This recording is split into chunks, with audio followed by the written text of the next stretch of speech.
Coffee Bruin, we've got a big show ahead. Just 9 days now until the election. Hillary Clinton declares an all-out war on the FBI and James Comey.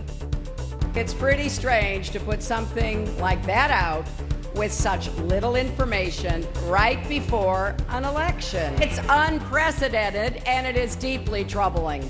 But is the damage already done, and what will happen next? We are live on the campaign trail. And then our nation's two top cops in a heated feud that could help decide the outcome of this presidential election. Now, the Obama Justice Department tried to silence the FBI and keep a lid on the email scandal. We've got details coming up. And Donald Trump rallies in the polls and tells his voters, watch out. Be careful with your votes. Be careful with your votes and watch your votes. A vote for Hillary is a vote to surrender our government to public corruption, graft, cronyism. With 9 days to go, Fox and Friends starts right now. 9 days, single digit.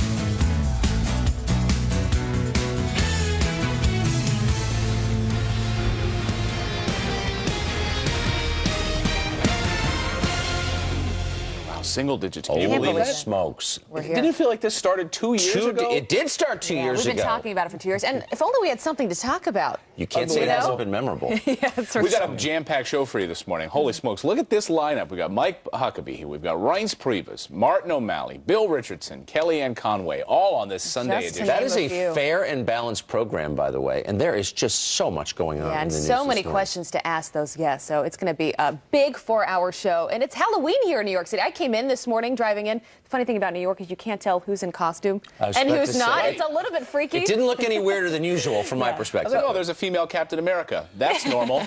That's normal. We do around start, here. though, with this election. And as we mentioned, just 9 days now until the election. Trump taking full advantage of the renewed email probe as Hillary Clinton appears to be ready for a battle now with the FBI. We have Team Fox coverage. John Roberts is following Donald Trump in Vegas. But first to Mike Emanuel covering the Clinton camp. Good morning, Mike.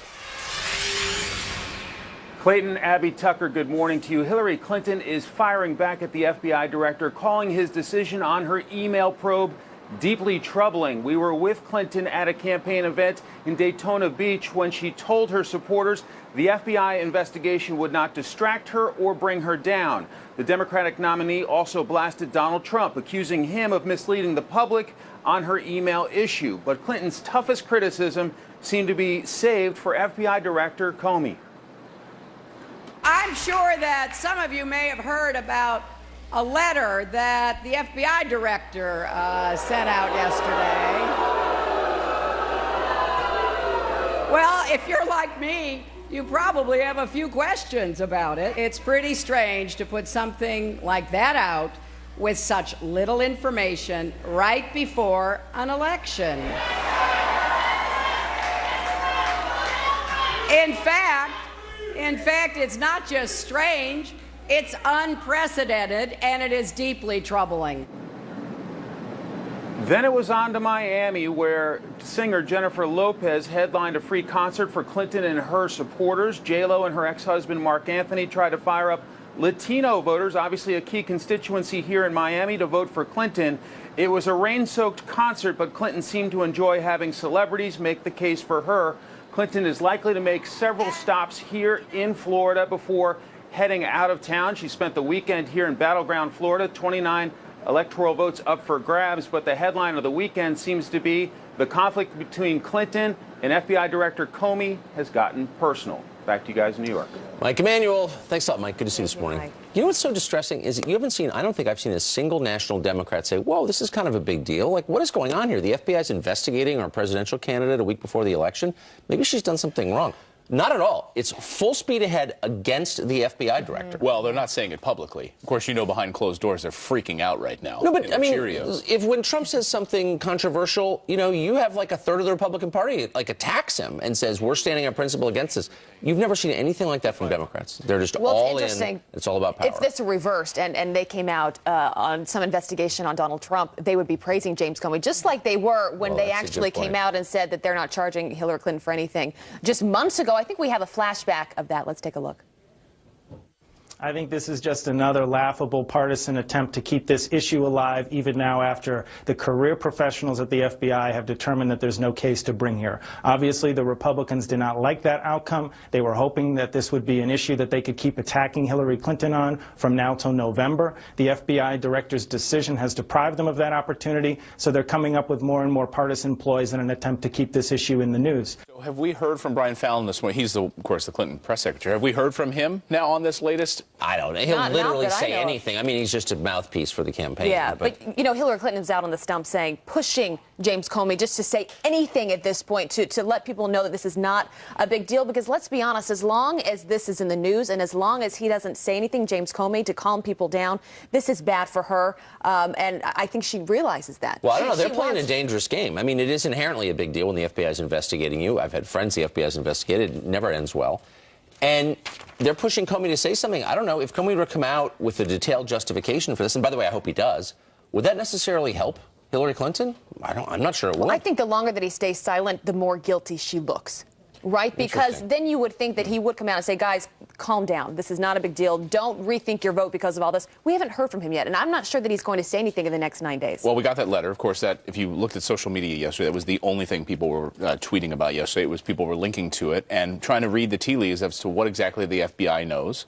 So Loretta Lynch, though, apparently we're learning this morning, actually warned him against sending this letter to Congress, letting him know, like, look, this is not something we're prepared to do, and he went against her wishes, which is pretty remarkable. Look, there's a report in Yahoo by Mike Isikoff we interviewed yesterday, one of the most famous investigative reporters in D.C., not a right-wing hit guy, that's for sure, that says the FBI could not get permission from the Department of Justice to look at these emails. Basically, DOJ, under Loretta Lynch, was trying to stymie this investigation at every turn, presumably for political reasons. That actually is amazing. There's zero evidence that James Comey is acting out of political animus against Hillary Clinton. There's a ton of evidence that Loretta Lynch is playing an inside. No, but what James Comey said, though, he said if anything happens this investigation, if anything changes, I promised Congress that I would come out and I would let them know. This is someone who is sticking to his word, doing what he said he would do. Right. I think there's more going on behind closed doors between the Attorney General and James Comey and maybe even President Obama. I think there's more to the story that we're going to hear as weeks come out. And there's also a tech angle to this, which I found interesting. A router was also taken.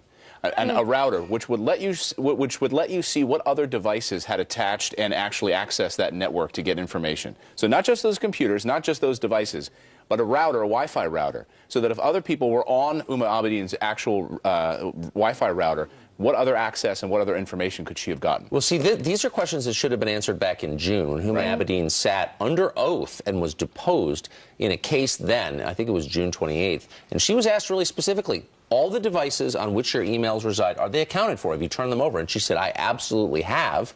And it turns out that was false, apparently, because there was this laptop in her apartment used by her husband that her emails were on. That she shared with her husband, Anthony Weiner, as you like to call him, Tucker. Carlos Danger. Well, he likes to be called Carlos Danger. I call people what they want to be called. But she's now in hiding. She's hiding in her New York apartment, and she's saying she can't recall how her emails wound up on her husband's computer, but now leaving to a lot of questions because we don't have any information from James Comey. That does make, I think, a lot of people wonder what is in these emails. Well, how bad is this? And demands for Hillary Clinton to let her go. You're done. But as we talked to Ed Klein yesterday, she's never beyond 3 feet away from Hillary Clinton at any time. Yeah. I mean, the relationship that they have is incredibly strong. And I forgot she worked for Teneo for a period of time. Oh, of course. Well, she was being paid as she was at the State Department, also by Teneo. But she's been entangled in all this for years and years. Anthony Weiner wound up with access to her email. She was married to him, and Bill Clinton presided over their wedding. So take 3 steps back. How reckless is it for Hillary Clinton to be apparently sending classified information to her closest aide, Huma Abedin, when she's married to a guy who's famous for his recklessness around electronic devices? Right. I mean, she's married to Anthony Weiner. If you're married to Anthony Weiner, I'm not sending you anything classified. And the fact that they shared the same computer, which is just icky on a whole other level. Yep. Well, much more on this morning. We've got 4 hours to get to. Yeah, we do. Meanwhile, Donald Trump taking full advantage of this crisis in the Clinton campaign, taking her to task on everything from her emails to Obamacare. Fox News senior national correspondent John Roberts is following the Trump campaign in Las Vegas this morning. John, good morning. Abby, Tucker, Clayton, good morning to you. The town's still going strong. Nothing like Halloween in Las Vegas, that's for sure.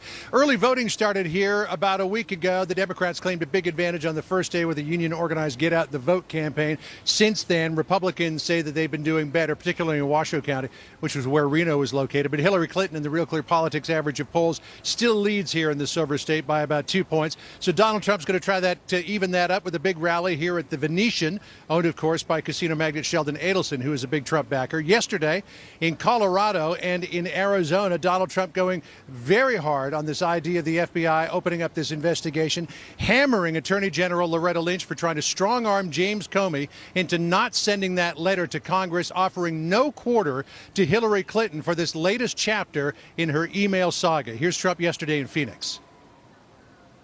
Hillary has nobody but herself to blame for her mounting legal difficulties. Her criminal action was willful, deliberate, intentional, and purposeful. As long as she and Bill got the money, the safety of your family made absolutely no difference to her. Donald Trump also talking a lot yesterday about policy, in particular Obamacare, and the double-digit and sometimes extraordinary rate hikes that people across the country are going to feel in the next year. It's particularly bad in the state of Arizona. Here's what he said about that. It's just been announced that the citizens of Arizona are going to experience, congratulations, a 116% increase in their Obamacare premiums. Elect me and we will stop the premium hikes for good. We will stop the madness of Obamacare. It will be repealed and replaced. It's another three-state swing on the campaign trail for Donald Trump today, beginning here in Nevada, in Las Vegas. Then he goes back to Colorado for a rally, and then he's on to New Mexico, which is traditionally a blue state. But the Trump campaign says they've got some internal polling that suggests that the race is very close there, about 41% for either candidate. So they're going to try to mix it up a little bit in Albuquerque later on today. Tucker, Abby? Thanks a million, John. The Balloon Festival, I think, is going to be there soon, if it hasn't already been. John looks beautiful there by the gondolas. It really does. He does. I was just thinking Sure, he's that. having a good time, too. All right.